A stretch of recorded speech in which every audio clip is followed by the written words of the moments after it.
Bismillahirrahmanirrahim. Assalamualaikum warahmatullahi wabarakatuh. Salam Komania, salam sejahtera untuk kita semua. Oke teman, kembali lagi dengan NPM Mawi. Tentunya membahas seputaran peternakan perkutut, hal-hal yang berkesangkutan dengan perkutut. Oke teman, mungkin di saat ini teman-teman mengeluh, biasa, lumrah, kita manusia mengeluh dengan keadaan perdagangan perkutut yang kurang stabil, ya.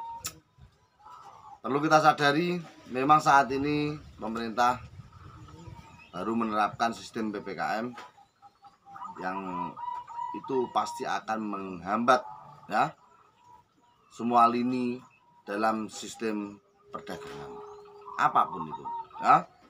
Semua jalan, baik itu darat, udara, air, semua bermasalah, ya, semua bermasalah.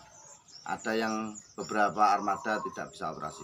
Teman, perlu Anda ketahui, ya, bukan di perkutut saja perdagangan yang sulit saat ini, ya. Jangankan jualan perkutut, untuk saat ini jasa apapun juga sangat sulit. Jasa ojek, ya kebingungan.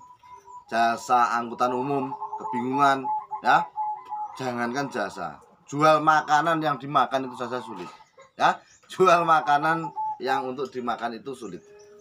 Tapi saya ingin ngomong sedikit kepada teman-teman, ngobrol sedikit kepada teman-teman, apa yang harus dilakukan di saat perdagangan seperti ini. Mungkin di video yang lalu sudah saya katakan, ya, bagaimana trik perdagangan mengatasi keadaan yang sulit, sudah saya katakan di video yang lalu. Tapi di sini saya mau tekankan, ya, di sini saya mau tekankan, ketika perdagangan Anda itu terasa sulit, ketika Anda mengalami hal yang tidak Anda inginkan dalam perdagangan, mungkin ada yang salah dengan sedekah Anda, ya. Mungkin ada yang salah dengan sedekah Anda. Coba, ya, coba Anda sedekah. Sekiranya Anda punya, kalau Anda punyanya burung, ya sedekah burung. Anda punyanya perkutut, ya sudah sedekah perkutut. Kepada siapa? Tentunya kepada orang-orang terdekat yang menurut Anda layak untuk disedekahi, ya. Ini pengalaman saya sendiri. Saya itu pernah mengalami hal yang serupa juga, ya. Ketika kebutuhan tinggi, ya, kebutuhan tinggi, ya, karena saya dulu juga sangkutan dengan bank, besok mau membayar utang kurang lebih 6,5 juta kalau salah, ya. Besok mau membayar utang 6,5 jutaan kurang lebih seperti itu. Saya itu hari ini sampai sore, ya, jadi kalau bayarnya besok utangnya, pagi ini sampai sore saya itu belum pegang uang, baru punya uang sekitar 300 ribuan. Uang 300 ribu mau sampai kemana kan itu, sedangkan utang saya 6 juta sekian, dan itu hutang harus lunas besok. Karena saya itu saking kepepetnya, bingung cari utangan sana sini nggak dapat. Akhirnya uang 300 ribu itu saya buat ke pesantren, saya main ke sana, saya belikan apalah dimakan bersama di sana. Dengan izin Allah, alhamdulillah setelah saya pulang dari pesantren, ya, di sana tahlilan sebentar doang, dan tahlilan sebentar doang, pulang sampai rumah alhamdulillah jam 1:30 pagi, ba'da subuh bangun, itu ada teman yang nelpon saya, ya.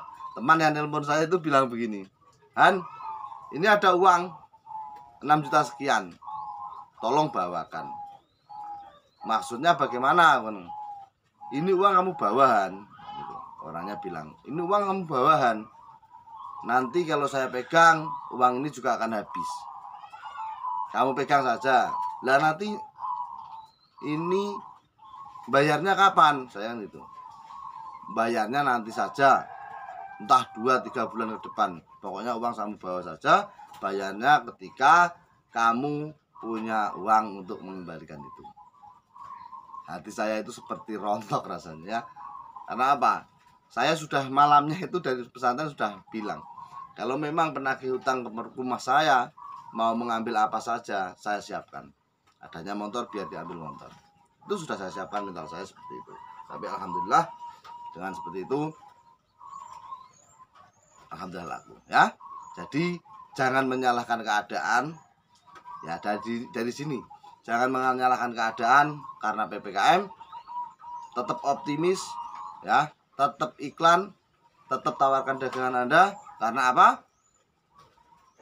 Mungkin perjalanan dagang bisa di stop oleh pemerintah. Mungkin lini-lini jalan bisa bermasalah untuk perdagangan. Tapi ingat, rezeki kita tetap sudah diatur di atas sana ya. Rezeki kita sudah ada takarannya di sana. Tinggal kita saja mau berusaha atau tidak. Nah, dengan sistem apapun di dunia ini, nggak mungkin rezeki orang itu bisa terhambat. Nah, saya yakin dan seyakin-yakinnya bahwa orang yang mau berusaha itu pasti ada jalan.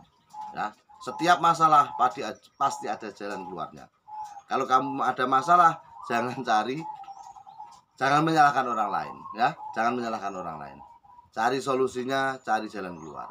Itu yang terbaik yang akan bisa mengantarkan Anda pada orang yang sukses, orang yang tidak akan pernah mengeluh. Karena menyalahkan orang lain itu tidak akan membentuk jati diri kita sendiri. Yang ada kita akan malah semakin memanjakan diri kita sendiri, ya. Jangan sering mengasihani diri Anda, ya. Maksudnya bagaimana, Mas? Orang itu terlalu sering mengasihani diri sendiri sehingga dia memanjakan dirinya. Mengasihani, saya ini kan orang nggak punya. Mana mungkin saya bisa ternak sebesar itu? Saya ini kan kurang modal. Mana bisa saya bisa ternak sampai sebesar itu? Iya, itu orangnya jadi pegawai, jadi bisa ternak banyak. Itu orang punya gaji pokok, jadi bisa kerja di peternakannya dengan maksimal karena ada penopang lain. Di sini Anda secara tidak langsung, secara tidak sadar, Anda menjatuhkan mental Anda sebagai orang yang kuat. Ya. Kata-kata ini sering diucapkan orang. Dan mereka tidak sadar. Kata-kata itu aslinya menghipnotis dia sebagai kaum yang lemah. Dia terlalu memanjakan diri mereka, seolah-olah dia itu lebih dari orang-orang tersebut. Kata-katanya iya, seolah-olah dia itu orang yang lemah. Tapi secara psikolog, Anda itu seolah-olah itu memang yang terbaik. Aku gak iso ngono kae mergo. Nah, saya tidak bisa seperti dia. Wong dia itu begini kok. Aku kan gak begini. Ini secara teori ke psikolog, Anda itu sebenarnya merusak mental Anda sebagai orang yang kuat, ya. Merusak mental Anda sebagai orang yang kuat. Kalau Anda memang orang yang kuat, katakan pada diri sendiri, saya pasti bisa. Sama-sama orangnya, sama-sama dilahirkan dengan tidak membawa apa-apa. Saya pasti bisa, ya. Kalau orang lain bisa, kenapa saya tidak? Nggak ada alasan. Ya, nggak ada alasan kita itu tidak bisa seperti orang lain. Ya, jangan iri dengan kesuksesan orang lain. Karena apa, teman? Ketika Anda iri dengan kesuksesan orang lain, itu menandakan Anda juga orang yang lemah. Ya, ketika Anda disuruh kerja seperti orang yang sukses kok nggak mau dengan alasan alibi pembenaran diri Anda sendiri, sebenarnya Anda itu cuma satu alasannya, malas. Ya, entah malas bekerja ataupun malas berpikir. Itu saja masalahnya. Cuma Anda kadang menutupinya. Enggak Mas, kerja diperkutut. Kenapa Mas? Enggak telaten.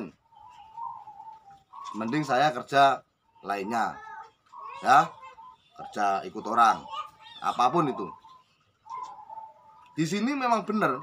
Memang ini bukan saya menyalahkan Anda ya. Di saat ada jawaban seperti ini, Mas, saya nggak telaten diperkutut. Saya cuma ingin kerja ikut orang saja. Kerja pagi sore dibayar.